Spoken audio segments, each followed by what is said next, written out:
Assalamu alaikum class.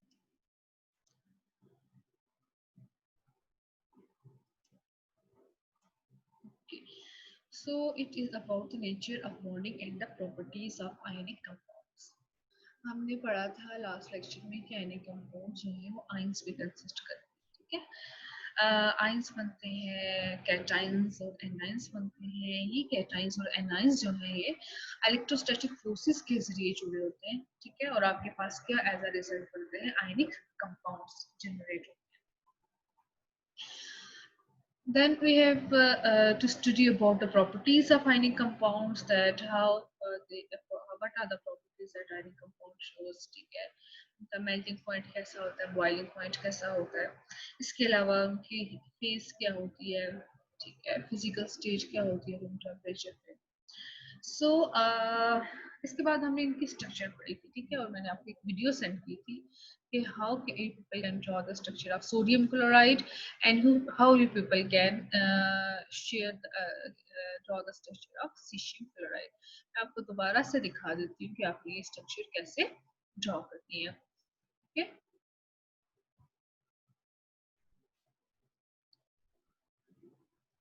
So I'm going to show you the three-dimensional structure of compound that is the cesium chloride. Okay, this one is the structure. Hope people are seeing this page very well. अब आपके पास ये structure है किसकी, caesium chloride. You can see it is three dimensional, ठीक है।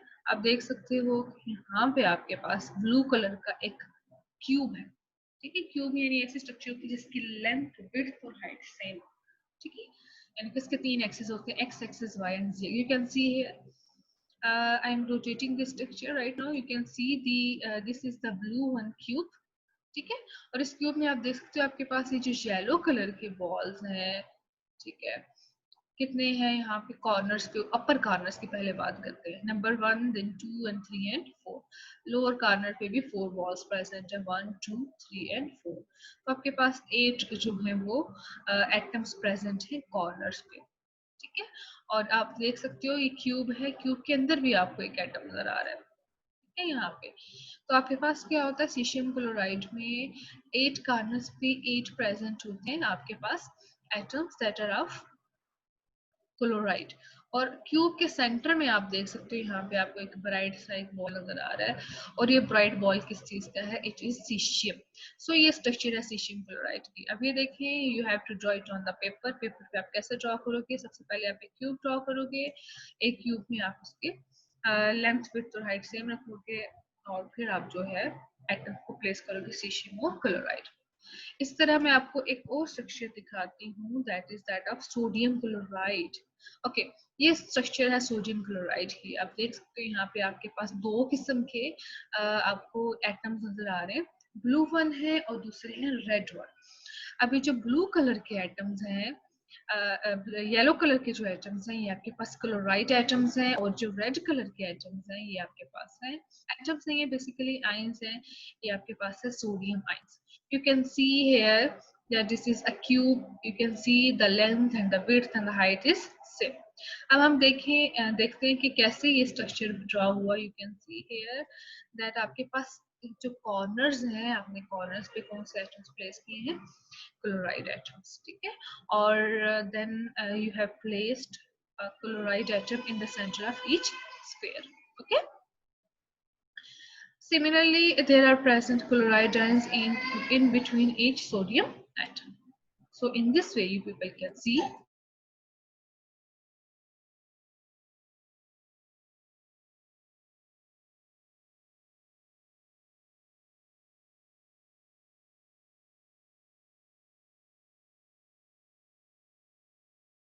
ठीक है। आप यहाँ पे देख सकते हैं कि आपके पास यहाँ पे थ्री डायमेंशनल स्ट्रक्चर है, और ये एक्सेक्ट एक दूसरे डिस्टेंस पे एक दूसरे से प्रेजेंट है, ठीक है। तो ये आपके पास आयंस हैं, और इन आयंस को देखें आप एक दूसरे के साथ जुड़े हुए हैं इलेक्ट्रोस्टैटिक फोर्सेस के लिए। these electrostatic forces make this bond very strong, that is known as the ionic bond, and this is the ionic compound. अब इसके अलावा भी बहुत सारे कंपाउंड्स हैं। फॉर एग्जांपल मैं आपको एक एटम है सिलिकॉन, ठीक है, सिलिकॉन में इस तरह एटम्स प्रेजेंट होंगे, यू कैन सी आपके पास इस तरह ब्लैक कलर के जो डॉट्स हैं सिलिकॉन के हैं और ये किस तरह एक स्पेसिफिक तरीके से अरेंज है, ठीक है। यू कैन सी हियर, यहाँ पे ऊपर है एक एटम ऊपर है और 3 एटम्स यहाँ पे नीचे हैं। इसी तरह बहुत सारे एटम्स हैं जिनकी आप देख सकते हो structures. these are known as 3 dimensional structures। कुछ स्ट्रक्चर्स बहुत सिंपल होती हैं, कुछ बहुत ज्यादा कॉम्प्लिकेटेड होती हैं। तो आपने देखा कि जो सिलीनियम है, ठीक है, उसकी स्ट्रक्चर तो बहुत आसान है, जबकि दूसरी वाली स्ट्रक्चर जो है वो कॉम्प्लिकेटेड बना है, ठीक है। सो हम दोबारा से ये टॉपिक अपना देखते हैं। Now you people have well learned that how people can draw these structures of sodium chloride and the structure of cesium chloride। अब हम इनकी प्रॉपर्टी स्टडी करेंगे। ये हमने स्ट्रक्चर पढ़ ली थी कि एक सोडियम एटम के 6 क्लोराइड होते हैं, एक क्लोराइड के 6 सोडियम एटम्स होते हैं। इसी तरह सीशियम है, एक सीशियम के 8 क्लोराइड्स होते हैं और एक क्लोराइड के 8 सीशियम आयंस होते हैं, ठीक है। अब क्या होता है कि जो आयनिक बॉन्ड है इसकी वजह से सोडियम क्लोराइड जो है या कोई भी आयनिक कंपाउंड हो उसका बॉइलिंग मेल्टिंग पॉइंट और बॉइलिंग पॉइंट बहुत ज्यादा हाई होता है। आप देखिए कंपाउंड सॉलिड फॉर्म में एग्जिस्ट करते हैं, तो सॉलिड से पहले ये मेल्ट होंगे, फिर मेल्ट करने के बाद लिक्विड में कन्वर्ट होंगे और फिर आप उनको बॉइल कर सकते हैं। सो इनका मेल्टिंग पॉइंट बहुत ज्यादा हाई होता है। For example you can see the melting point of sodium chloride is 801 degree centigrade. Teachers point teacher में as a structure to make a model of sodium chloride, ठीक है। तो आपसे सोडियम क्लोराइड के मॉडल के बारे में पेपर में क्वेश्चन हो सकता है। So you people have to draw the model of the sodium chloride. अब हम ये देखेंगे कि आगे क्या है कि कंडक्टिविटी कैसे होती है। कंडक्टिविटी आपने पढ़ा था कि there are some substances which allow current to pass through them, ठीक है। So these substances are known as conductors. वो सब्सटेंसेस जिनमें से करंट पास कर जाती है, इलेक्ट्रिसिटी पास कर जाती है, उन कंपाउंड्स को कंडक्टर्स कहते हैं, ठीक है। अब आयनिक कंपाउंड्स होते हैं सॉलिड फॉर्म में।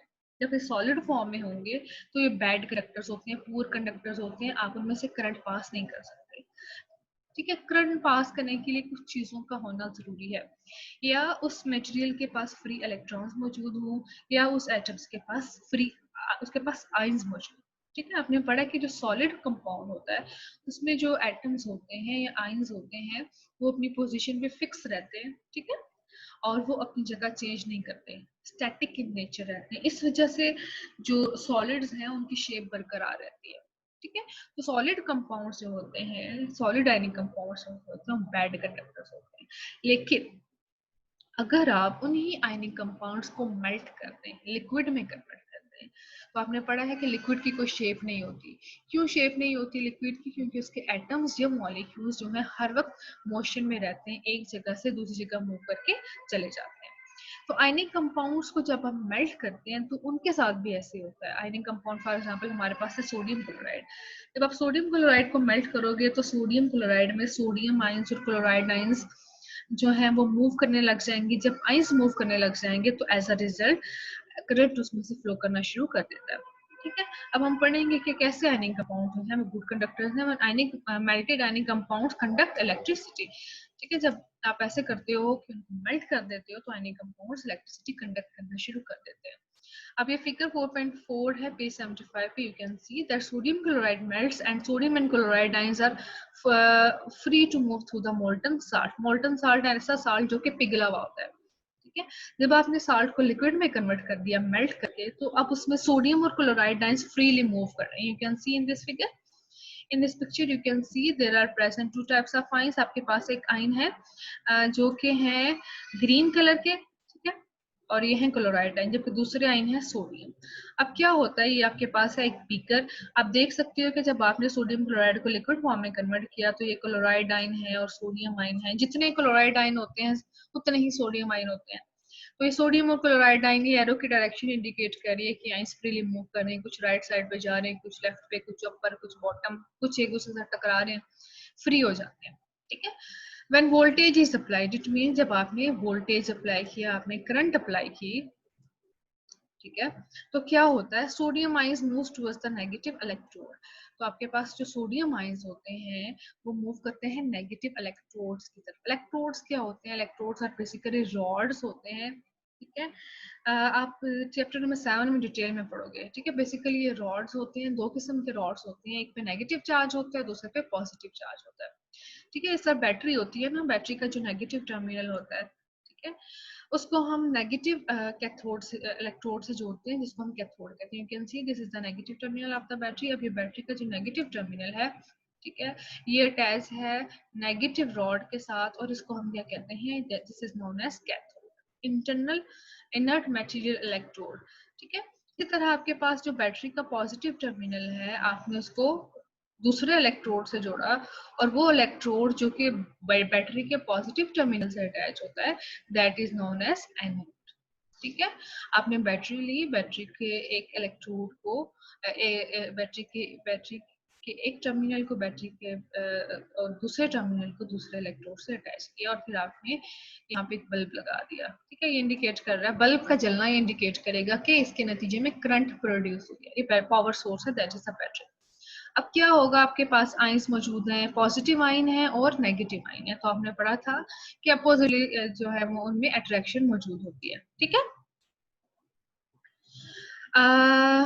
अब क्या होता है कि आपके पास जो नेगेटिव आइंस हैं वो पॉजिटिव इलेक्ट्रोड की तरफ मूव करते हैं, और जो पॉजिटिव आइन है वो नेगेटिव इलेक्ट्रोड की तरफ मूव करते हैं। यू कैन सी आपके पास यहाँ पे ब्लू कलर के और ग्रीन, दो पर्पल और ये जो आइंस हैं ये अलग अलग डायरेक्शंस में मूव करते हैं। अब ग्रीन कलर के जो आइंस हैं ये आपके पास क्लोराइड आइन है, और नेगेटिवली चार्ज आइंस जो हैं वो किसकी तरफ अटैच होंगे, जाके पॉजिटिव टर्मिनल की तरफ। ठीक है, यही लिखा हुआ है कि सोडियम आइंस कहाँ मूव करते हैं, नेगेटिव इलेक्ट्रोड की तरफ, and at the same time chloride ions move towards the positive electrode. तो क्लोराइड आइंस कहाँ मूव करते हैं, पॉजिटिव इलेक्ट्रोड की तरफ। This movement of cells inside the cell is responsible for the conduction of electricity between the electrodes in the external wire. अब क्या होता है, मैंने आपको बताया था कि करंट फ्लो करने के लिए जरूरी है कि उस मेटल, उस एटम के पास, उस कंपाउंड के पास या तो फ्री इलेक्ट्रॉन्स मौजूद हो, ठीक है, या उसके पास आइंस मौजूद हो। अब इस केस में इलेक्ट्रॉन्स तो मौजूद नहीं है, क्योंकि एक एटम ने इलेक्ट्रॉन दिया था और कैटाइन में कन्वर्ट हो गया था, और दूसरे एटम ने इलेक्ट्रॉन गेन किया था और एनाइन में कन्वर्ट हो गया था। इनके पास फ्री इलेक्ट्रॉन्स नहीं है, तो कैसे इसमें से करंट फ्लो कर गया?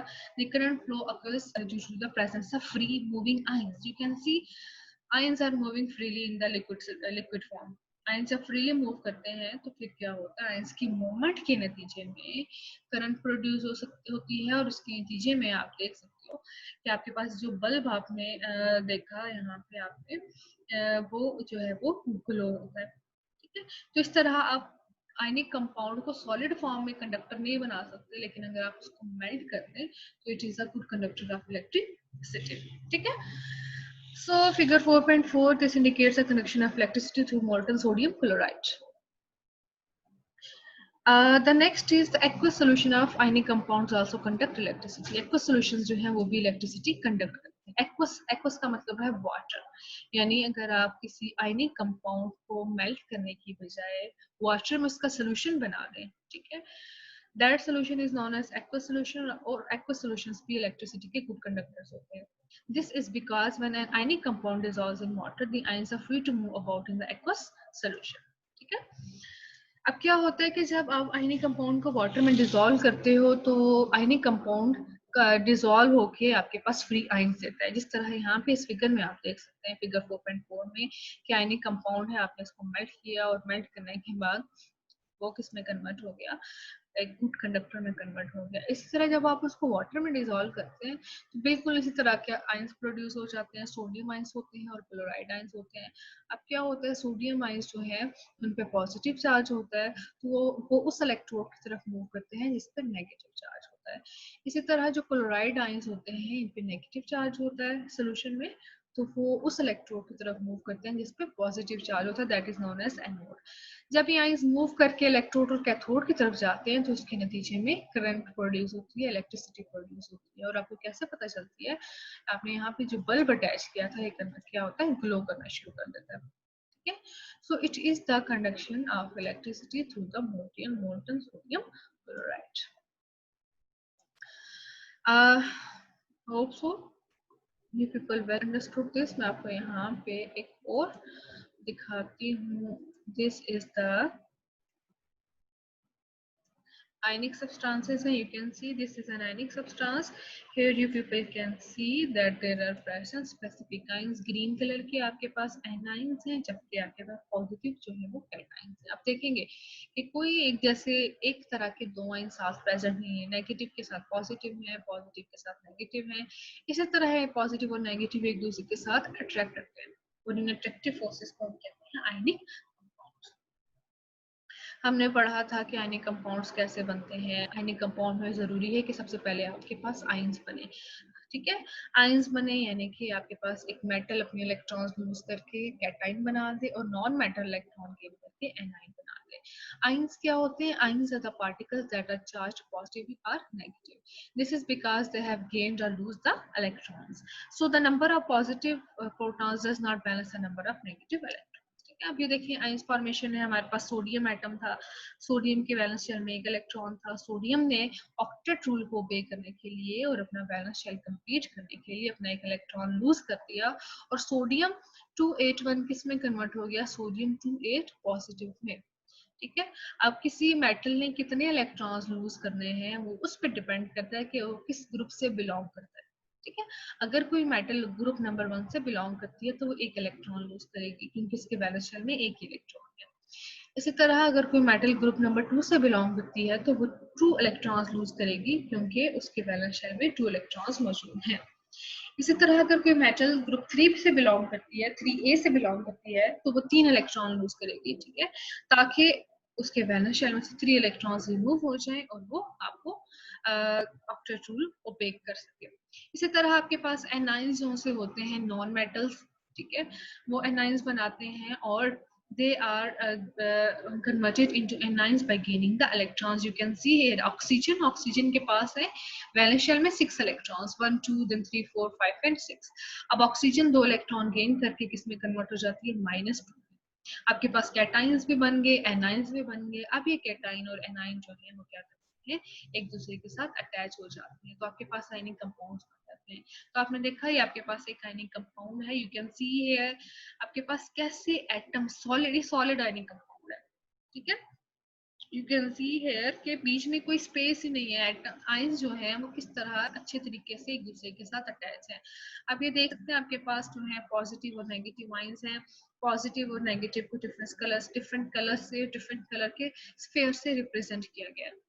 आयनिक कंपाउंड्स जो है कैसे बनते हैं ये मैं एक तरह का आपको रिकैप करा रही हूँ. ठीक है, आयनिक कंपाउंड मेटल्स और नॉन मेटल्स है. एग्जांपल्स हैं आपके पास सोडियम क्लोराइड हो गया, magnesium oxide, calcium carbonate etcetera. अब आपको मैंने बताया था कि यहाँ पे देखिए सोडियम आयन में कन्वर्ट हो गया और क्लोरीन जो है क्लोराइड आयन में कन्वर्ट हो गया. तो आपने देखा कि सोडियम और क्लोराइड आयन अटैच होते हैं एक दूसरे से और क्रिस्टल बनाते हैं, क्रिस्टल लैटिस बनाते हैं. ठीक है, सो आप देख सकते हो कि यहाँ पे आपके पास एक फिगर है, फिगर बी. जिसको मैं हाईलाइट करी कि कैसे सोडियम आयन और क्लोराइड और सोडियम और क्लोराइड स्पेसिफिक डिस्टेंस पे प्रेजेंट है और आपके पास एक आयनिक कंपाउंड का क्रिस्टल बन जाता है. ठीक है, क्रिस्टल लैटिस डेवलप हो जाता है. तो आयनिक कंपाउंड्स जो है you can see here आपके पास क्लोराइड आयन है, chloride green and purple colour के आपके पास कंपाउंड. इस तरह मैग्नीशियम क्लोराइड का हमें इनकी प्रॉपर्टीज पढ़नी थी कि इनका मेल्टिंग पॉइंट और बॉइलिंग पॉइंट क्यों हाई होता है. ठीक है, क्योंकि जो पॉजिटिव और नेगेटिव आयंस के दरमियान आयनिक बॉन्ड है वो बहुत ज्यादा स्ट्रॉन्ग होता है.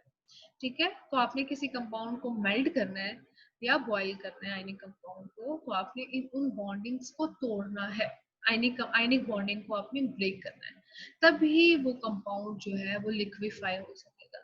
तो उस बॉन्डिंग को ब्रेक करने के लिए आपको बहुत ज्यादा टेम्परेचर या हीट एनर्जी प्रोवाइड करनी पड़ती है. एज अ रिजल्ट जो आयनिक कंपाउंड होते हैं उनके मेल्टिंग और बॉइलिंग पॉइंट बहुत ज्यादा हाई होते हैं. ठीक है, सो रीजन क्या है? The attraction between positive and negative ions is strong. To melt an ionic compound and then to boil, it takes a lot of energy to overcome these strong attractive forces. Attractive forces को break करने के लिए आपको बहुत ज़्यादा energy देनी पड़ती है, इसलिए इन कंपाउंड्स का मेल्टिंग और बॉइलिंग पॉइंट बहुत ज़्यादा हाई होता है. All ionic compounds are solid at room temperature. हमने एक और प्रॉपर्टी स्टडी की थी कि सॉलिड होते हैं. Electrical conductivity. ठीक है, इलेक्ट्रिकल कंडक्टिविटी मतलब उसमें से करंट पास हो सकती है, इलेक्ट्रिसिटी पास हो सकती है कि नहीं. Ions are electrically charged particles. In ions, the ions are solid ion are fixed. तो मैंने आपको बताया कि जो आयनिक कंपाउंड सॉलिड फॉर्म में होते हैं they are bad conductor, poor conductor. क्यों पुअर कंडक्टर्स होते हैं या इंसुलेटर्स होते हैं? रीजन ये है, ठीक है, क्योंकि उनमें जो एटम्स हैं यानी आयंस हैं वो अपनी पोजीशन पे फिक्स होते हैं. जब आयंस ही मूव नहीं कर रहे तो करंट कैसे पास होगा, प्रोड्यूस होगा? तो क्या होता है कि सॉलिड फॉर्म में क्योंकि एटम्स यानी आइंस अपनी जगह पे फिक्स होते हैं, वो मूव नहीं करते, इसलिए उनमें से they are not conductors. On the other hand liquid form में आयंस जो है वो मूव कर सकते हैं. अब लिक्विड फॉर्म दो तरह की हो सकती है इन अ लिक्विड, या आप कंपाउंड को मेल्ट कर दें या इसको वाटर में डिसॉल्व कर दें. मेल्ट करेंगे तो आपके पास क्या होगा कि सोडियम आयंस होंगे और क्लोराइड आयंस होंगे. For example sodium chloride, sodium और क्लोराइड आयन फ्रीली मूव करेंगे और आपने देखा कि कैसे ये कंडक्टर बन जाते हैं. इसी तरह डिसॉल्व फॉर्म में मतलब आप उनको वाटर में डिसॉल्व कर दो. जब आप सोडियम क्लोराइड को वाटर में डिसॉल्व करोगे तो वही होगा, सोडियम आयन अलग हो जाएंगे, क्लोराइड आयन अलग हो जाएगी. जब आयंस मूव करेंगे तो आप देखोगे कि they become the good conductors. ठीक है, सो आप क्या कहोगे कि solid ionic compounds can not conduct electricity but melted और dissolved ionic compounds can conduct the electricity. So ये इलेक्ट्रिसिटी को कंडक्ट कर सकते हैं. आप देख सकते हो ये सॉलिड है पहली फिगर, यहाँ पे एटम्स फिक्स्ड हैं, ions are fixed in lattice and can not move. Positive है, फिर नेगेटिव, पॉजिटिव नेगेटिव, आपने देखा एक दूसरे के साथ अटैच है और उनमें कोई स्पेस प्रेजेंट नहीं है. लेकिन जब आपने इनको मेल्ट कर दिया या एक्वस सोल्यूशन में लिया है तो आप देखें आपके पास आयंस के दरमियान कितनी जगह आ गई है, ठीक है, स्पेस आ गई है और एटम्स जो है वो फ्रीली मूव करने लगे हैं. यहाँ पे देखिए कोई स्पेस नहीं है, एक दूसरे के साथ अटैच है, कैसे फिल्म अटैच है. लेकिन मोल्टन और एक्वस सोल्यूशन में देखें आपके पास कैटाइन कहाँ है, कितना ज्यादा स्पेस है इन दोनों में, और कैटाइन और एनाइन एक दूसरे से दूर दूर भी मौजूद है. Ions can move and now conduct the electricity. अब पॉजिटिव है, पॉजिटिव आयन कहाँ जाएंगे, नेगेटिव इलेक्ट्रोड की तरफ जाएंगे, और नेगेटिव आयंस कहाँ जाएंगे, पॉजिटिव इलेक्ट्रोड की तरफ. तो इस तरह आपके पास जो सॉलिड कंपाउंड्स हैं दे become the non-conductors, whereas molten or aqueous solutions of ionic compounds they are the conductors. ठीक है, सो आपने क्वेश्चन है कि explain why sodium chloride has high melting point. ठीक है, सो solid sodium chloride melts when it's heated strongly, molten sodium chloride will conduct electricity. ठीक है, तो आपने एक्सप्लेन करना है कि क्यों सोडियम क्लोराइड का मेल्टिंग पॉइंट हाई होता है. तो रीजन आपने क्या देनी है, क्योंकि इनमें स्ट्रॉन्ग इलेक्ट्रोस्टैटिक फोर्सेस होती हैं और अपने स्ट्रक्चर को ध्यान में रखते हुए बनाना है. इसी तरह अगर आप सोडियम क्लोराइड को मेल्ट करें, ठीक है, तो आपको स्ट्रॉन्ग हीट देनी पड़ती है. क्यों, रीजन नहीं है. और मोल्टन सोडियम क्लोराइड कंडक्ट करेगा इलेक्ट्रिसिटी. यहाँ पे मैं आपको एक नेक्स्ट जो है वो स्लाइड देती हूँ. I am going to draw the diagram in which we can do the conduction of electricity. अब आपने क्या करना है, सबसे पहले आपने एक बीकर सा ड्रॉ करना है. ठीक है, अब इस बीकर में आपके पास दो किस्म के इलेक्ट्रोड्स होने चाहिए. मैं यहाँ पे ड्रॉ कर रही हूँ. एक इलेक्ट्रोड है यहाँ लेफ्ट साइड पे और एक इलेक्ट्रोड है आपके पास राइट साइड. अब आपने क्या करना है, इन इलेक्ट्रोड को किससे अटैच करना है, बैटरी से. तो एक इलेक्ट्रोड को आपने बैटरी के पॉजिटिव टर्मिनल से अटैच किया और दूसरे इलेक्ट्रोड को आपने बैटरी के नेगेटिव टर्मिनल से अटैच किया. और यहाँ पे बीच में क्या प्रेजेंट होता है, आपने for example there is present a bulb. मैं यहाँ पे बी लिख देती हूँ, is present a bulb here. अब क्या है, आपने बैटरी से इनको जोड़ दिया पॉजिटिव और नेगेटिव टर्मिनल से. अब इस इलेक्ट्रोड को आपने बैटरी के पॉजिटिव टर्मिनल से जोड़ा, उसको पॉजिटिव चार्ज आ गया, और जिसको इलेक्ट्रोड को आपने बैटरी के नेगेटिव टर्मिनल से अटैच किया उसको नेगेटिव चार्ज आ गया. अब आपने सोडियम क्लोराइड को हीट करना शुरू किया और एक ऐसा पॉइंट आया अपने मेल्टिंग पॉइंट पे पहुंच के मेल्ट हो गया. अब आपके पास दो किस्म के आयंस प्रेजेंट है, एक आपके पास लार्जर है, ठीक है, और मैं उनको क्या कहूंगी, दैट आर द Cl -1, ये Cl लाइन है.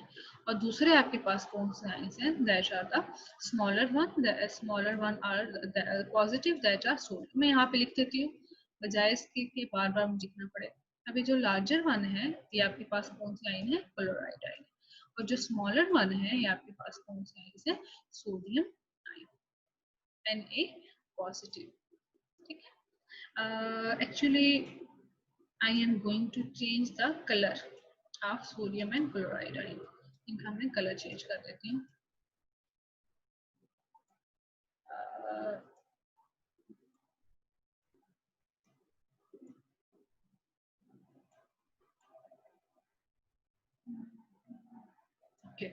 अब आपके पास ये सोडियम आयन है और दूसरे कौन से आयन है, chloride ion.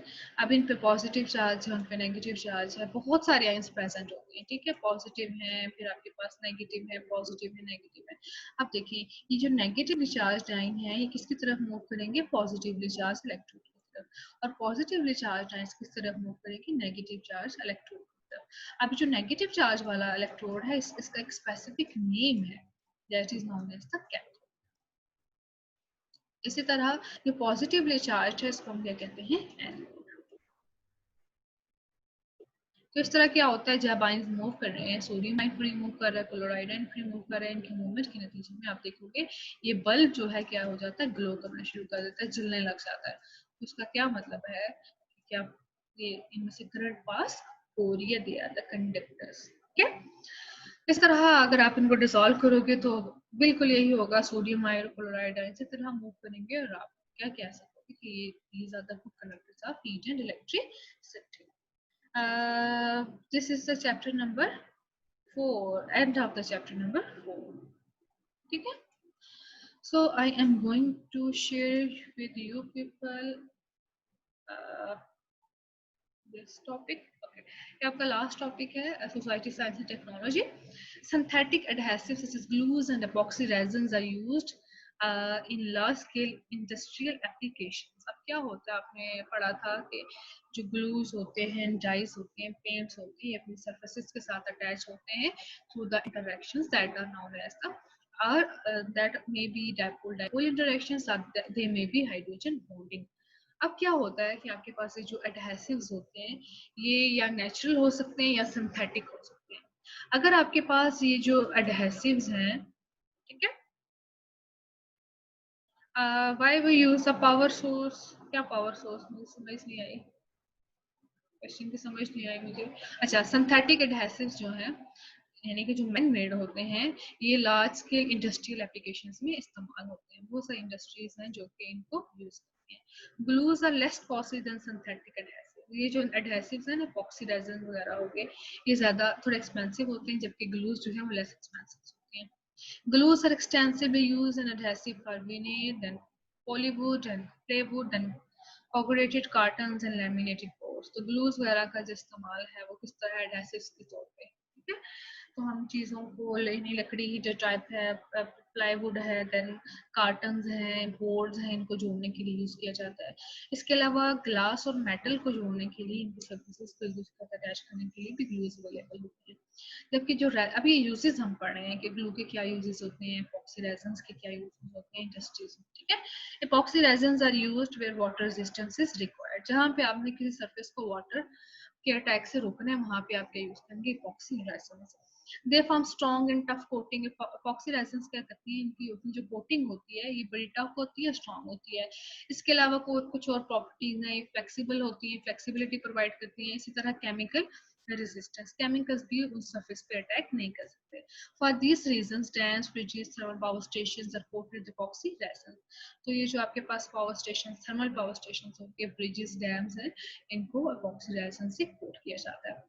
In modern aircraft and automobile, epoxy resin adhesives are used for assembling and saving money inducing material। उस दिन भी हमने पढ़ा था मॉडर्न जो है एयरक्राफ्ट में क्यों इनको यूज किया जाता है, ताकि आपके पास जो कोई और, अगर आप किसी और सब्सटेंस की करते कोटिंग तो शायद वेट ज्यादा हो सकता है, ठीक है। तो हमेशा स्पेस में जो चीजें भेजी जाती हैं, स्पेसशिप्स या एयरक्राफ्ट में कोशिश होती है कि वेट कम से कम, चीज़ों को असेंबल करने के लिए, पार्ट्स को असेंबल करने के लिए, मनी को सेव करने के लिए, ठीक है।